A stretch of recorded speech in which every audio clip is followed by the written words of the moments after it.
All right, folks, thank you. We're going to listen to Jessy Irwin talk about student surveillance, how hackers can help protect student privacy. Jessy is a marketing communications professional working in security in San Francisco. She's an outspoken advocate for stronger privacy and security protections in education technology and spends as much time as possible teaching educators about online privacy and security. She regularly rants about student data privacy, security, and surveillance on Twitter, and her current passions include dinosaurs, big necklaces, tacos, and dropping the F-bomb during B-Sides presentations.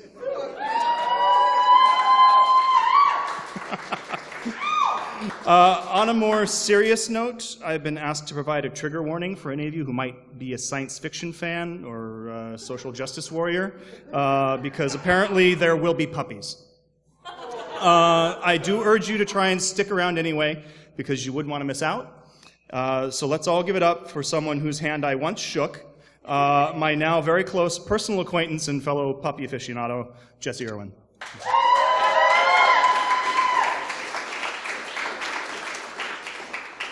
Thank you, everyone. I'm going to warn you, I am nervous as fuck, and I don't know why, so apologies if I stumble all over myself. Today, I'm here to talk a little bit about how hackers can help protect student privacy, one of my favorite topics in the world. Thank you so much for the lovely introduction, but as we do at HackerCons, we usually have a Who Am I slide. I don't totally love these, but I feel like this is a thing I need to do so that I can get a little comfortable. So, who am I? I'm Jessy. I work in marketing and communications, and I specialize in privacy and security. It's my happy place.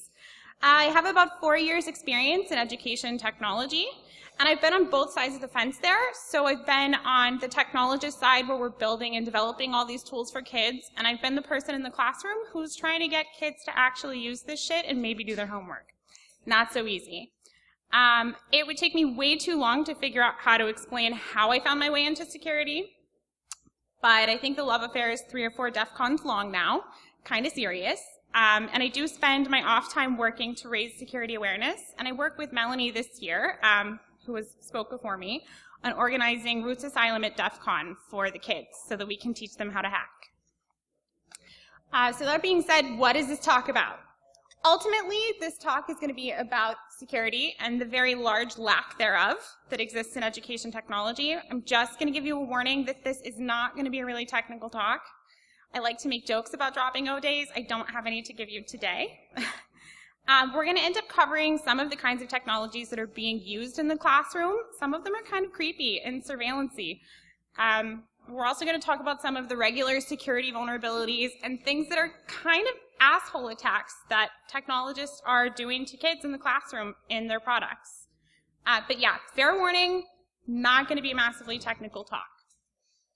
So to kick things off, I just want to give a really brief overview of the education technology industry. It's kind of boring, but it's a necessary setup. For the most part, a lot of the people who are building technology tools have this idea that technology is just going to be the absolute silver bullet that fixes all of the societal ills that we're trying to take care of with education. For the most part, though, as an industry, education technology tends to raise less money from investors for products than consumer technology. Even though they raise a little bit less, they still tend to have a lot of money flowing in. Every time I look at a number, the next year it's $2 to $3 billion higher.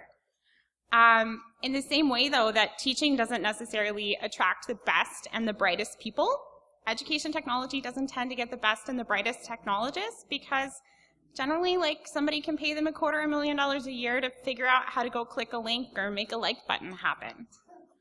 That kind of sucks. I don't like that part.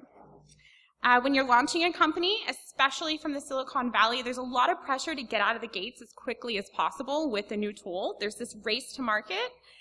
And one of the most frustrating experiences that I have had in my career is being inside of a company that's working really hard to just run for the market and say, okay, guys, where's the security? What are we doing for the privacy angle? Typically, though, the answer that I got is that security is a luxury. It doesn't matter that we have all of these open source software libraries out there and they're not really that hard to implement or maybe to audit to make sure that they fit within what your product should be doing. It's way too hard to do. Security is way too expensive because it takes too much time. It's obviously unnecessary. And one of my favorite excuses, which I think if you're sitting in this room, you understand, people will say, oh, but if we put too much security in, it's going to slow the site down. I mean, if it slows your site down, you're probably doing it wrong. But that being said, the thing that sucks is that this industry walks around with all of this money and says, whatever, who wants to hack kids' homework? That's not important. That's not going to happen. Another problem with the industry is that your end users and your purchasers aren't necessarily going to be technically literate. So on one side, when I'm working with a group of developers, they would say, well, we don't really get a demand to build in all of this security stuff into our app. Well, of fucking course you're not going to get a demand for security. You are selling to teachers. You are selling to educators. They're not security engineers. They're not going to ask you if you're accidentally using MDA5 as your password hash, which, by the way, is a no-no. I think we understand that. But it's really frustrating because on one side, you have all of these people with all of this money saying, yeah, let's go revolutionize some education stuff. And then they say, but we don't need to do the security piece. It's too expensive. It's too much. Another problem, schools typically don't have a lot of budget. They don't have the manpower. They don't have a single person on staff who is in a position where they take ownership of security. So you have an IT person who just makes sure that stuff runs. But there's no one who says, oh, well, what about network segmentation? What about all of this device management we might have to deal with BYOD? What do we do about that? That doesn't exist.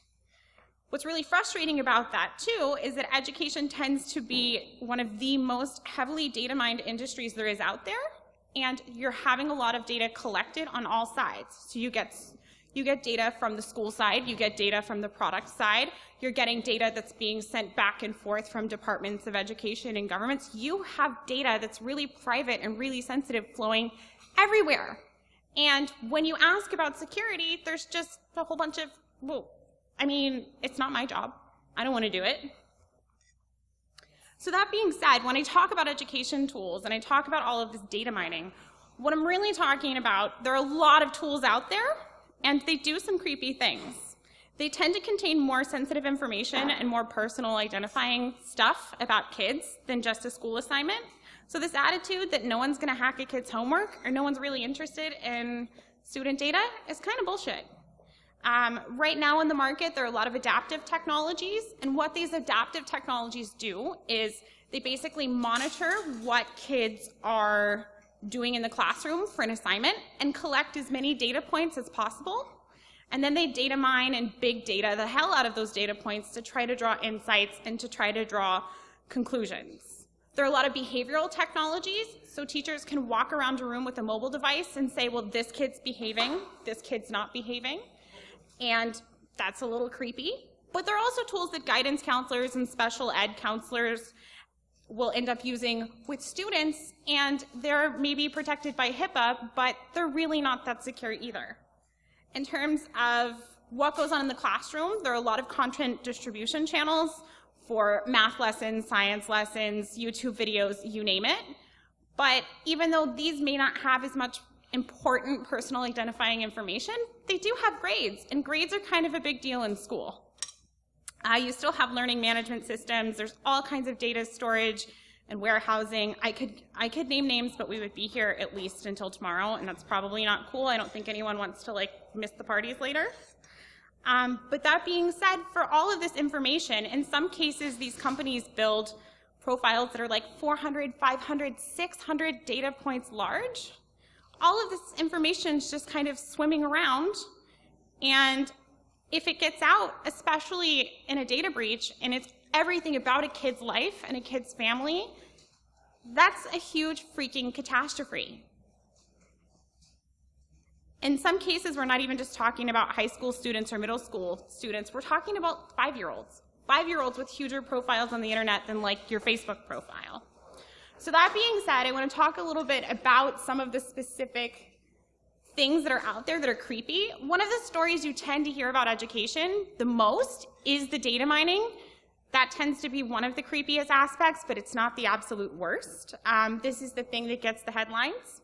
There are companies like InBloom, and that's one of the ones that keeps all of the data about kids that end up getting shuttered because privacy advocates and parents just don't want something with that much information about their kids out there. And then you have places like the Gates Foundation or companies like Newton that really want to try to unlock the whole big data thing on kids. And they have really creepy programs. Like the Gates Foundation wanted to stick biometric bracelets on kids so that you could collect this information and figure out if they were paying attention during class. And if they weren't paying attention during class, then you could go get the data from, yes, pretty much. It's like, oh, this kid's not paying attention here because the data said so. How do we hack that so the kid keeps paying attention for as long as I want it to pay attention? That's a little creepy. Some of the other things that they've wanted to put in classrooms, surveillance cameras. Like, what it... Do you want the terrorists to win? Those are to keep our kids safe. Oh, that's what that's about? I'm sorry. Am I doing the psychologist? It really depends. So between K-12 and universities, it's a little different. Some colleges do have surveillance cameras, maybe not in a classroom. Sometimes in larger lecture halls. I know that about Virginia Tech. That's a long story. But there are kind of experiments going on where they're trying to figure out how to hack how much kids can learn so they can get more information in there. And I think that's fucking creepy, and I don't want to see it. There's some other weird things that go on with education technology tools too. In schools, IT departments tend to be more focused on monitoring and filtering and blocking web traffic so that kids can't go watch porn. They can't look at any graphic material. None of the good shit on the web that we actually get to enjoy can kids do, which is just fucking ridiculous. Because what ends up happening is all of these kids are in the classroom and their teacher says, hey, go make a YouTube video. Well, your web filtering tool says no YouTube, no Twitter, no Wikipedia. How are you supposed to get anything done in that environment? In the real world, if you go home and you do your homework and you have access to these things, you get a ton of stuff done. But what tends to happen in a lot of especially disadvantaged areas is that kids have their own devices in school that they bring home. And because so much of this web filtering keeps moving to the cloud and it actually ends up following them to their homes. So for the kids who have free internet access and can get on mom and dad's computer, they have one experience of the internet. For the kids who have to use a device that is school issued and has the cloud filtering that's just meant to watch what they're doing, they have a completely different internet experience. And that really impacts their digital literacy skills. That fucking sucks. I'll say that probably 800 more times, so just fair warning. The main reason for this is there's one piece of legislation called E-rate, and that's the rule that says kids can't watch porn in school or on their computer or whatever, which is just stupid, because it's a qualitative rule. It's a judgment value. It is a thing where someone says, kids can see this, but not this. I can't give you a fact or a math number or a reason why, but no. I am just saying no. More often than not, these filters are set up to actually catch certain web activities, and there will be a flag that goes up for an IT administrator, and suddenly the kid who went to that one site by accident because of a typo is in trouble because they accessed or tried to access something that they shouldn't have. In other situations, and this is one of the reasons I really love kids these days, kids have figured out how to circumvent this filtering. I don't know if you guys have heard of this thing called Tor. There's something with an onion involved. Kids fucking love that Tor thing. They know about it. They're like, oh, no, I can open this Tor thing and I can go do whatever I want on the internet and nobody else knows about it. So that is one of the only tools that kids have to actually get around this. On the other side, you have this creepy ass email filtering where schools get really pissed if they think that they are using Google Apps for EDU, and Google Apps is going to be scanning and taking away a little bit of data and trying to serve ads to the kids. Well, get mad at Google, and then turn around and pay another company tens of thousands of dollars a year to scan for certain words to pop up in your email filters, flag the word to administrator, and then go discipline a kid. I mean, we're supposed to be spending money on education technology to actually educate kids and give them learning experiences, and instead we're forking money over to web filters and email filters so they can go to the principal's office. They monitor emails as well. Yeah. What about email monitoring? Because I know my school uses Google to serve us email. Well, so with Google, they actually have changed some of the way that they've structured apps for EDU. They don't like monitor or anything like that so that they can serve ads. They don't send out ads to kids, but there's this huge uproar where people will, the first example they will have is, we don't want Google in our school because of ads. It's like, well, that's fine. We're not giving the kids ads, but your administrators are doing the same damn behavior, and you're not drawing a line between what's okay and what's not okay. Okay, I lost my spot in my notes. Hold on. Oh, no, we're good.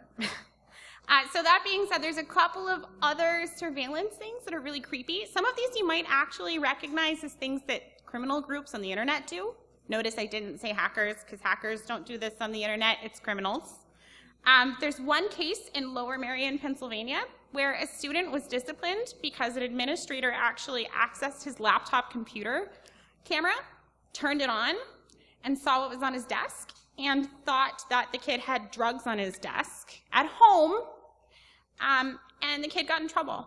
There was a huge court case, but why the hell do you need to have rat software in a kid's machine and turn it on when they're not in school to see what they're doing?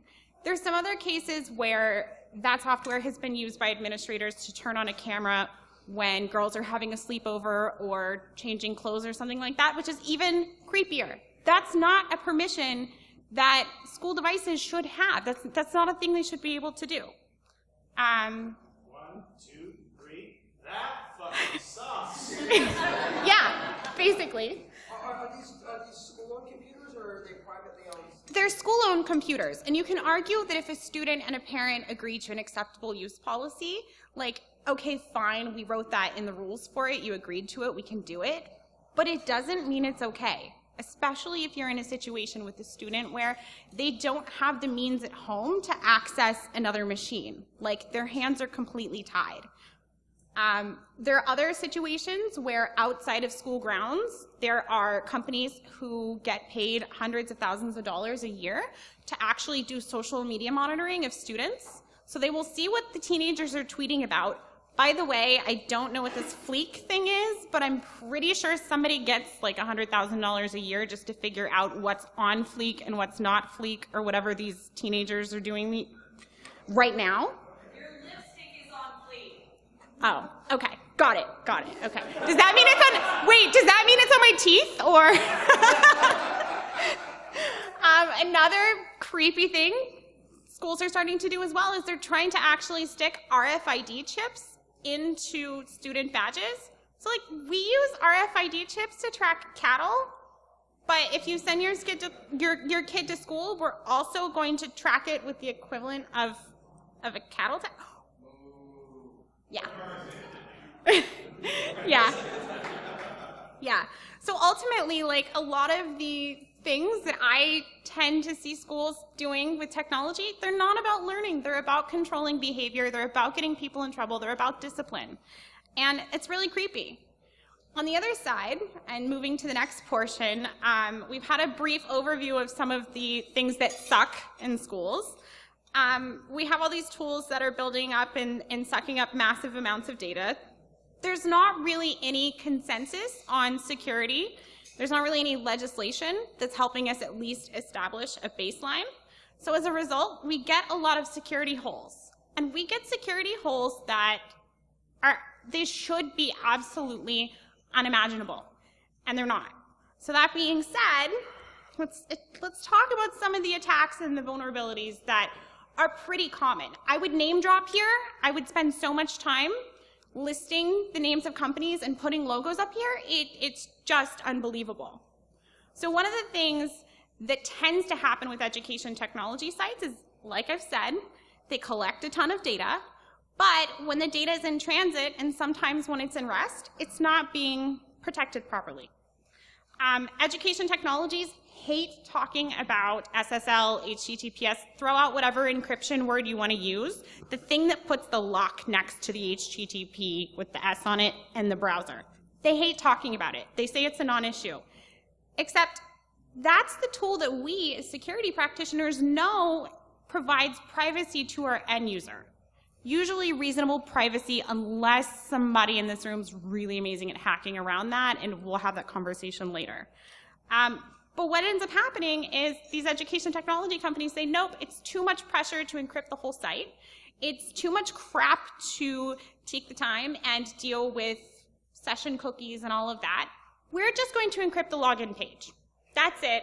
Nobody's going to try to steal the kids' homework. Nobody would have any reason to try to log in and change grades or math assignments or anything. Never, never, ever. So they just don't bother. There's one really good example of this. So there's a security researcher named Tony Porterfield. I'm so sad he couldn't be here today because he would be dropping O-Days with me. But he did some research a couple of years ago on a learning management system called Edmodo. And at the time, I think Edmodo had 30 million users. So it was pretty well established within K-12 schools. And I think they had raised about $60 million.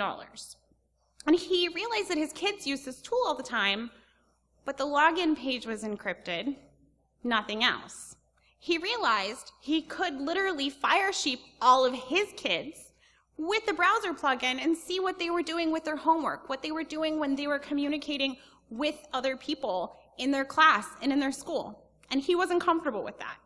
So it might have ended up in the New York Times. I don't know exactly how that happened, but it might have been in the New York Times. Edmodo said, well, you know, we have this feature, but it's an opt-in. We're talking about kids, and we're talking about kids talking to kids and kids talking to teachers. That's not okay. That's not okay at all. It's been a couple of years since this happened, and it has been fixed. Instead of making their users opt in to the encryption, now it's default. But it should have been default all along. We're talking about extremely sensitive data here, and we're talking about kids. Kids, I mean, no freaking way. In another bit of research that Tony did, he found this list that's been running around the internet since October. There are a whole bunch of companies who have signed a student privacy pledge. So they signed the privacy pledge, and they all promise that they're not going to advertise and market to kids, and they take privacy really, really seriously. So if you go through the list and you go look at who has site-wide encryption and who doesn't, you'll figure out really quickly who cares about privacy and who doesn't. When he first started going through the list, he was up to 16 companies that didn't have any encryption anywhere at all. They were sending things in the clear. So tell me again how you're signing a student privacy pledge, but you're not actually building technologies that will take care of student privacy when you're shipping them out there and when the kids are using them. Well, the other thing is, Firesheep happened in 2011 to Facebook? It's 2015. It's been 4 fucking years. You can't figure out maybe how to make all of that lifting on the other side of how is this even possible? It just shouldn't be. Even if we get the education technologies to actually follow the best practices in encryption, we still have another problem. And that's the web filtering that I was talking to about earlier. So one thing that tends to happen with web filtering, and it's not that much unlike a recent vulnerability that we were all yelling about on Twitter with GoGo, where they were basically breaking the secure connection between the end user and the server and inserting their own self-signed certificate. That's happening in the majority of the filtering software that is being used in schools today. And when that self-signed certificate gets stuck in the middle, there are also some really creepy tools in there, because I haven't said creepy 10,000 times already. There are some really creepy tools in there that can figure out what the kids are doing, report back, and send the kinds of flags that get them in trouble. The majority of filtering software does this, and especially since so many schools are deploying one-on-one programs and it's moving to the cloud, this is not something that is going to get better. We recognize man-in-the-middle attacks as practitioners, and we need to be able to really spend some time looking at these things, calling them out and saying, hey, like, maybe it's not cool that this is the vulnerability that everybody got mad about with Superfish and with GoGo, and we're doing this to minors. The last thing, it's story time now. In addition to man-in-the-middling kids, in addition to not encrypting things and using the appropriate privacy measures, a lot of education technologies just don't know what that OWASP top 10 thing is. They don't know what that security thing is either. But if you spend enough time poking around these sites, you will find really common vulnerabilities that are outside of the threat model that's been established by the education industry, which is advertising and marketing. So in one case, and this is relatively recent, I'm sure everyone's heard of the Lizard Kids. I think they're actually called the Lizard Squad, but I like to call them the Lizard Kids. I have a little beef to pick with them. So I would say early January, they were poking around in the web, and they realized that there was a cross-site scripting vulnerability in a piece of database software. So cross-site scripting, we've been trying to eradicate that for how long now? Yeah, not new. This shouldn't be a problem. So these Lizard Kids, they're not really highly technical at all. They know how to get behind a Metasploit, they know how to get behind burp, they know how to make that thing work, and they know how to exploit a vulnerability. What they did was they found one vulnerability in a piece of software, and then they discovered that that piece of database software was shared across 33 different universities. What they claimed to have done was to have drained all 33 universities of all of their student records. Now, I haven't gone through the entire list, and there are some people who are doing that work, but so far, in 7 or 8 cases, these kids who don't have really high technical capacity are on the web, and they're draining these universities of tons of student records. And the only way you find out is if you know to go look on Pastebin, or you see them on Twitter showing off. That's something that we can prevent, that's something we can build for, that's something that we can protect from, but there's this absolute and complete, just total ignorance of security best practices that allows things like this to happen. I mean, we know the threat model of the web is that you have to be able to survive an automated scanning tool, and these companies who are building all of these products for kids and sucking up data and sharing them left and right everywhere aren't at least protecting their end user by following at least the bare minimum practices that we have as developers. One reason that this thing tends to persist is you have the people who don't know anything about security being decision makers. So if you're talking to someone and you're saying, well, I just want to make sure that we're all together on privacy, the company will say, yeah, we take privacy really seriously. But end users don't know how to go through and how to evaluate what these products are doing and how they're actually doing that. There's no outside signal. They tend to look for a badge. They tend to look for a piece of marketing information. There's no other way to rate something unless you have the technical skill to dig through it and say yes or no. So if I haven't already made this point clear, everything fucking sucks and everything's broken. It just is. So between developers and technologists, there's not really great, you're not really paying attention to the best security practices that are out there. In terms of legislation, we don't have any bare minimum baseline to meet. I mean, there's FERPA, but FERPA, which is the Family Educational Rights and Privacy Act, hasn't been touched since the 1970s. So that doesn't really help apply to all of the things that we are doing on the web right now and all of the things that we are building. It's not good enough for the world that we live in. In terms of network security, I mean, at the school district level, most schools are still running on Windows XP. It's been almost a year since Windows XP was sunset. So that's a whole bunch of unpatched O days. I don't know if anybody would actually want to burn one of those on a school. We would have to talk about that. But that's a whole bunch of unpatched, insecure software that's holding on to a whole bunch of records pretty much longer than all of our natural lives. And then in terms of end users, I cannot even begin to explain the lack of end user security awareness that is there in schools. If we're able to educate teachers, we can make this a lot better, because teachers have the ability to impact, 30, 40 students that are in their classrooms at a time if we arm them with best practices and we teach them about password managers and not fucking clicking the link with the malware in it. Oh my God, please don't ransomware your whole school district. If we teach them these things, they can pass them on to kids and we can make our future a little bit better, but we don't really have any tools to do that either. So that being said, there are a few people in this world who do have the power to help do that. And that's us. That's hackers. We have the power to be able to look at a piece of technology and say whether it does what it promises to do. And we can take its creators to task for doing that or for not doing that. One thing with education is that it is a massive piece of critical social infrastructure. And as hackers, we talk about infrastructure a lot. We talk about OpenSSL, we talk about power grids, we talk about trains and planes and automobiles. But this is social infrastructure. And it's doing some really terrifying shit to kids, and we don't even know what some of the surveillance that I talked about earlier is even going to do to kids. In the case of education, words and policies aren't really mapping back to some of the technologies that find their way in the classroom.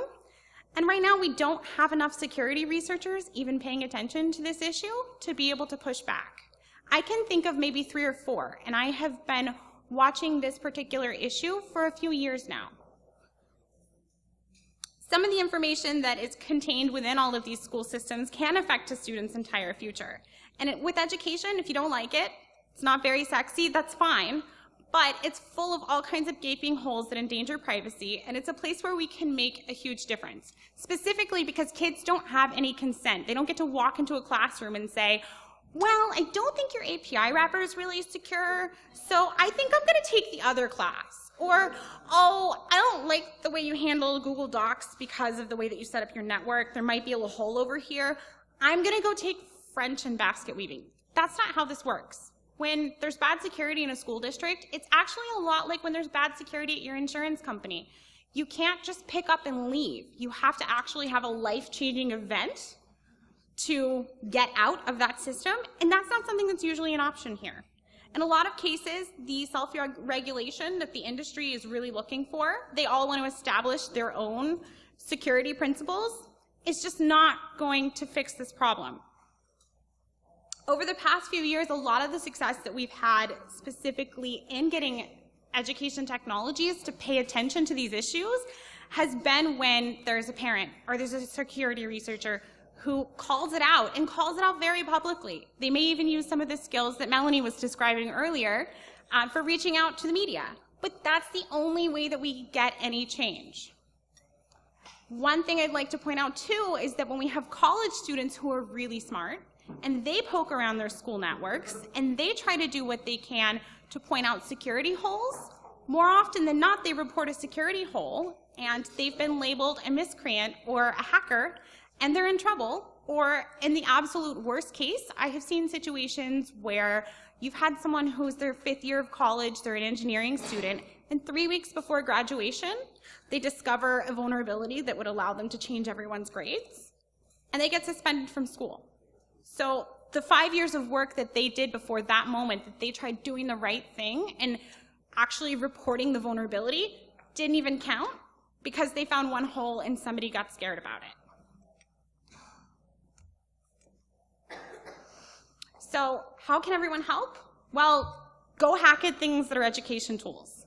If you're a parent, you can go poke around and see what's happening with the tools that your kids use in school. If you're not a parent and you want to help, just go find a list of student privacy pledge signatories. I can tell you that the fields are vast and they are ripe with O-days, I promise. There's a lot of mobile security issues, there's a lot of web application security issues, there's tons of API security issues. If you have one specific subset of security that you really enjoy, it's not hard to find an application for it in education. And if you do actually find something, I don't care how you disclose it. You can coordinate your disclosure. You can be full with your disclosure. You can do whatever you want, But if you're able to draw a parallel between some of the awful things that we have seen happen in consumer technology and fix them, and then turn around and point them out in education, that's going to be one of the most powerful tools we have to push the entire industry forward to doing the right thing for kids. It kind of depends. So if you are the student and you find a vulnerability, you might actually want to go talk to the company first and maybe not your administration. I've seen successful cases of that. Absolutely not. No? BSidesSF immediately and shut the hell up until you've done it. Actually, that's better advice.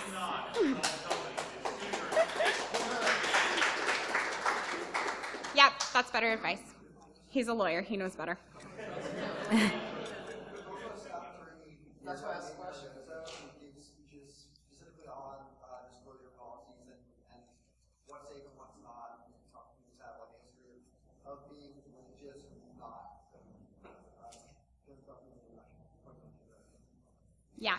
For the most part, if you find something, figure out the right way to say something. If that means you have to encrypt it, 85 different, whatever. Find it, report it, share it. It's an opportunity to get something fixed that can help a lot of people. At one point, I was really worried about actually standing up in front of a whole room of people who identify as hackers and saying, look, this is a huge, vast industry that is full of all kinds of holes. Go run after it. Because I was afraid that if I screamed too much about it, black hats would show up and we would have situations like the Lizard Kids where all of these databases are getting downloaded and getting sold on black markets and the dark web, and that would be the story. At this point, we already know these criminal groups and the black hats are kind of poking around. So what I'm really hoping that we can do as hackers is throw some white hats at this and get a few steps ahead of them and really take care of all of the kids who are stuck using these tools and have no other way to protect themselves except to trust the adults that make the decisions for them. That being said, as promised, we have made it to the end. Here is a puppy.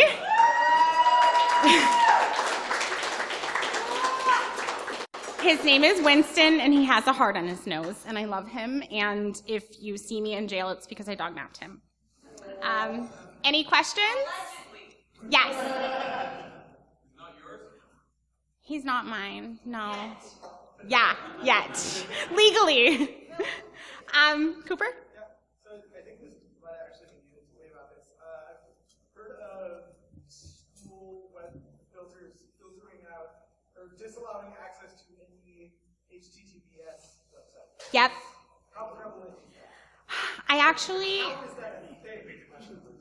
Oh, so repeating the question is, is it a thing that schools are actually not whitelisting traffic to secure connections? So they're blocking HTTPS. I have seen a little bit of this, but there's really no one doing like widespread data analysis of this. It's hard to get, and you're probably going to have someone throw FERPA in your face. But yeah, that being said though, I know. That being said though, I have been working with educators for the past 2 years on raising security awareness, and I can think of a few schools even in the Bay Area that have like school district-wide implementations of HTTPS everywhere. So yay! Sorry, I have a follow-up. How are schools treating Tor browser bundle? Are they like punishing kids that download Tor and use it, or how is that being seen by the administration? So the question is, how are schools treating the Tor browser bundle? Really depends. In some cases, they really don't care. The IT guy's really cool, and he's like, yeah, you found it. You're elite now. In other cases, you can look at entire school districts, like LAUSD in Los Angeles.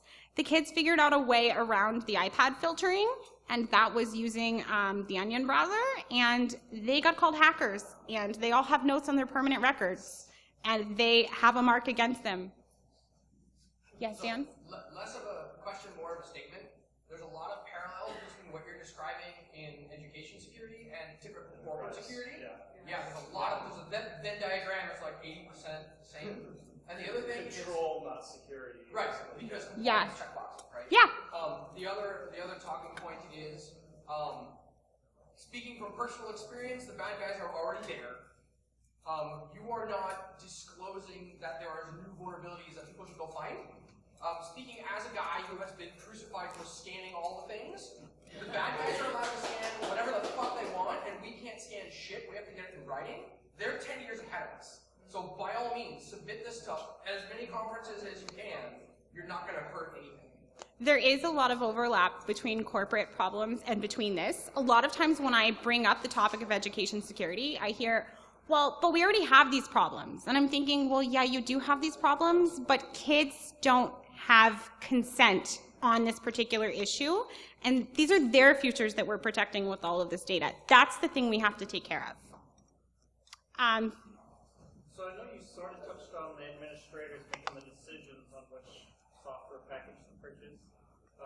It's my understanding that it's sort of ran akin to the pharmaceutical, where there's a lot of bathroom deals and packages, vacation packages, food for these teachers. And is there any instances where they may overlook security because they got that nice trip for? Yeah, so the question is, like what we see with pharmaceutical companies, is there a way that maybe schools can be talked into or bribed into ignoring security vulnerabilities? There are complicated relationships, and I would say that I've seen quite a bit of the kind of back-end handshake sort of thing. With Los Angeles's iPad program, there's actually an FTC lawsuit right now, just because of some of the funny things that have been taking place there. I think, in general, school districts are becoming aware of security issues, but I don't think that security is so strong of a selling point for them that you would have to, like, ignore it or talk around it. 97% of the time, schools forget to actually negotiate 93% of the time, they forget to actually negotiate in the contract that they keep the rights to student data, that the company doesn't own it. So I feel like if they can't even remember to maybe preserve the rights to student data, they're probably not going to say, hey, by the way, do you have like a secure content header policy? What's going on here? I don't know if it's legal or not for me to talk. I wasn't going to be working this shift. So I just wanted to, I was really excited to hear what you had to say, because I've been dealing with this now for 3 years. My son is 14 years old, 5th grade. He started off in middle school, went into high school. He's at a private school where the network is wide open. The reason why it's wide open is because there's one person who's supposed to be in charge of it. He doesn't have time. So after my son was getting sent to detention for gaming, whenever you're in games, and he just, got caught, was made the example, managed to convince the school via, I had to put monitoring software on his laptop to show them the stats. In 3 days, I had him on average at school, on the web, looking at, I had over 110 different websites, 36 of them were gaming sites. So I ran my full stats, presented that to them, and in exchange, the guy that was in charge was like, I just don't have time, I really want my help. So he gave me a piece to hassle. So last week, Steam was accounted for 23% of usage. I have it on my phone right now. Oh my God. 23% of the usage of broadband use at school. So I just Wow. wanted to kind of introduce this, like, there's like two things. There's a lot going on here, but when they're in school, they really should be not browsing the net, because it's really addictive, as we all know. Some of, What are you talking about? yeah, I see a hand over here. You used the word creepy a few times. Yeah. I'm wondering, a lot of the things that you described as creepy go well beyond creepy in terms of being actually illegal, like we talked about, watching kids undress in front of the webcam or something like that. That's not creepy, That's criminal, yeah. it's criminal. So, could I suggest, I guess this is maybe more of a statement, that you work on sort of refining and using more specific words to describe that harm, because I think we'll make the point better. Sure, especially when I'm working with an education audience, I'm really careful about that. Like if I tell them creepy, they're like, yeah, we hear kids say that word all the time. But yeah, thank you. Yes.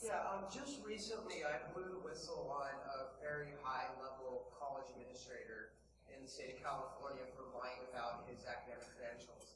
I was wondering if you've ever seen any examples of malicious administrators taking false data that they said was sent from the students' email accounts or activity and using that against them, and that really hasn't happened. That's a paranoia I have for blowing the whistle against the corruption. I haven't really seen anything. The question is if there's any evidence of malicious manipulation of records or anything like that. I haven't seen it. It doesn't mean that it's not happening, but I just really haven't seen it. Yes? I actually want to address the point that the guy behind me made. He's, I guess, gone already.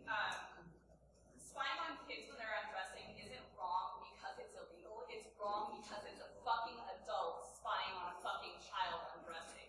It has nothing to do with legality issues and everything to do with the fact that that kid can't fucking consent to your behavior, and it's not okay. And that's not an issue of legality or criminality. It's an issue of shitty fucking ethics. Can we get...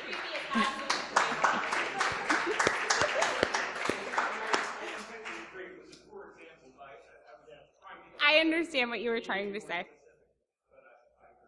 And if I remember correctly, in the Pennsylvania case, nobody has actually been fired for that behavior. Or charged. Yeah. Yes.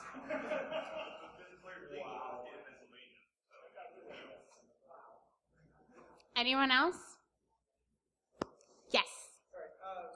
Do you think there's value in talking to administrators? It seems like a lot of these cases, administrators not understanding, right? This is a hacking tool, right? Because they don't understand what it is. And do you think there's any value in technologists going to district administrators and saying, like, look, I will show you, what's up with this. Like, I'm going to show you why these tools are insecure, why this is bad, what tool it is, why these kids might use it. Absolutely, because the majority of people who are in positions where they're making decisions about technology in schools do not have the technical skills or the knowledge that we might expect. They're more focused on the instructional implementation and instructional practice and learning, and kind of less about what all of this other stuff that touches the technology is. So if you ever have the opportunity to say, hey, you might want to think about this, or you might need to know this about Tor, or when you find out something about an education technology tool, ask how they treat encryption, absolutely. It's an opportunity for us to build bridges and to educate a wider audience, and to really be able to, if we're able to touch one district administrator with that knowledge, that person's making decisions for like 3,000 to 5,000 kids on average. That's a pretty awesome thing to be able to do. Yes. And sadly, if there are some looking at charges very often, the judge that it goes to just somebody more than they go. Yes. So this is more of a comment just for other people who may not know this. There's an 8th grader who was recently charged with a felony because they changed the desktop background of their teacher's computer. So, yes. Yeah. I just want to say Sam Blow gave me extra credit for doing the same thing, or worse. Yes. It shows a discrepancy.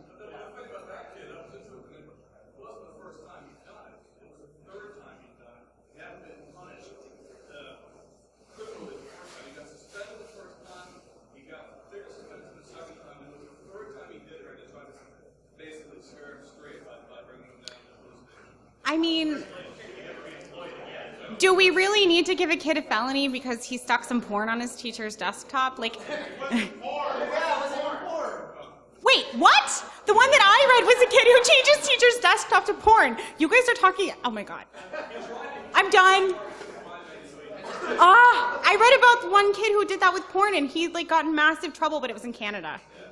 The teacher's password was Oh my God. amazing, right?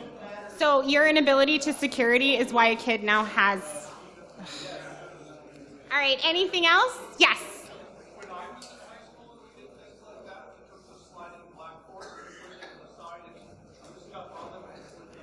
Right. Well, the behavior is not a new behavior. It's just so much easier because of how easy technology is to manipulate and to use. So anyway, I think that's all, unless anyone has a sneak surprise question. And I just want to thank everyone for putting up with me saying the word creepy 500 times. And did anyone count how many times I said fuck? Thank you.